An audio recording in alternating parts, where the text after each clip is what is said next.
Hey, you guys want to learn my favorite hand stitch? It's the slip stitch, and it is so important for nice finishings in my opinion. So we're going to get started with prepping our needle and thread and tying a knot at the end of your thread. You can have your thread doubled for extra strength or a single thread for things that don't need to be as strong.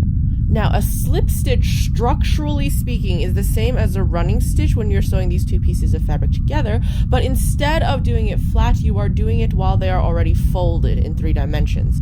I want to start by hiding my knot within the fold of the fabric.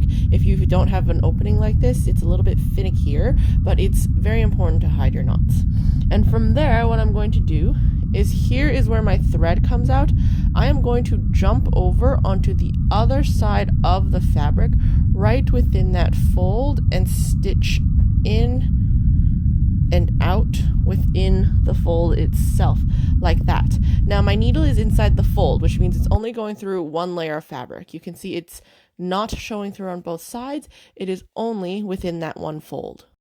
And from there, you just continue going back and forth across to the other fold, in and out, across and pull it tight, across to the other fold, in and out like that.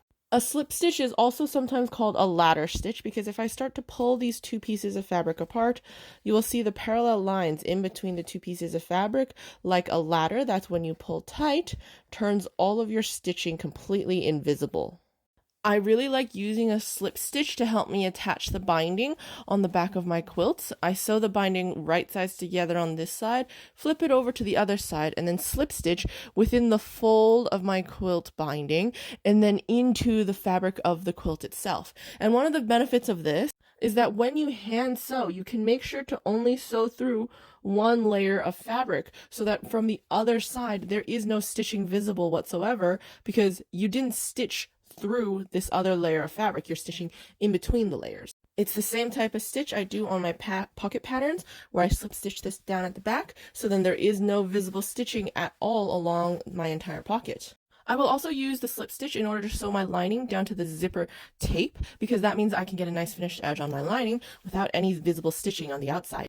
And I use it a lot at my armhole linings as well in order to get that stitch down. I've also used it to close a hole that has popped open on my stuffed animals, and overall the slip stitch is just such a versatile stitch that I absolutely love using it. And it is also one of the first stitches that I actually was like, okay, I'll actually hand stitch that, back when I absolutely hated hand stitching. It is also sometimes known as a mattress stitch, and I'm sure there's a few other names I'm forgetting as well. Anyways, I hope you found this useful, and if you like my videos, consider checking out my Ko-fi page and supporting me there.